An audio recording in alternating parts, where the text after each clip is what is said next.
உத்தவர் ஸ்ரீகிருஷ்ணரோட நீண்ட நாள் நண்பர். அவருக்கு ரொம்ப நாளா ஒரு சந்தேகம். கிருஷ்ணர் கிட்ட கேக்குறாரு அந்த சந்தேகத்தை. அந்த கேள்விக்கு கிருஷ்ணர் ஒரு பதில் சொல்றாரு பாருங்க. அந்த பதில் நம்ம எல்லோரையும் ரொம்ப யோசிக்க வைக்கும், வாழ்க்கையில ஜெயிக்கவும் வைக்கும். அந்த கேள்வி பதில் என்ன அப்படின்னு தெரிஞ்சுக்கிறதுக்கு முன்னாடி நம்ம சேனலை சப்ஸ்கிரைப் பண்ணிக்கோங்க. கதைகளோடு உங்கள் வானதி. உத்தவர் கிருஷ்ணர் கிட்ட, நீங்க ஏன் சூதாட்டத்துல தர்மரை தோக்க விட்டீங்க, அது நியாயமா அப்படின்னு கேக்குறாரு. அதுக்கு கிருஷ்ணர் ரொம்ப அமைதியா பதில் சொல்றாரு. துரியோதனன் தர்மர் 2 பேருக்குமே சூதாட தெரியாது.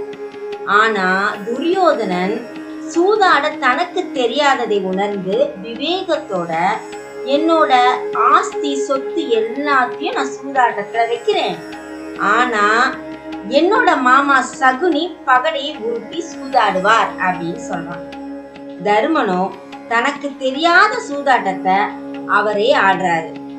துரியோதனன் போல விவேகத்தோட என் சொத்தை நான் பணைய வைக்கிறேன், ஆனா என் சார்பா ஏன் மைத்துனர் ஸ்ரீகிருஷ்ணர் பகடக்காயை உருட்டுவான் அப்படின்னு சொல்லியிருந்தா கதையே வேற அப்படின்னு சொல்றாரு. அது மட்டும் இல்ல, சகுனியும் நானும் சூதாடி இருந்தா யார் ஜெயிச்சிருப்பாங்க? நான் கேக்குற எண்ணிக்கைகளை சகுனியால பகடக்காயில போடத்தான் முடியுமா, அல்லது அவன் கேக்கும் எண்ணிக்கைகளை என்னாலதான் போட முடியாம போகுமா?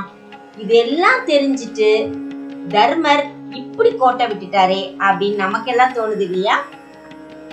குட்டி கதை நமக்கு உணர்த்துற பாடங்கள் 2. 1, விவேகத்தோட யார் செயல்படுறாங்களோ அவங்க கிட்டதான் வெற்றி வந்து சேரும்.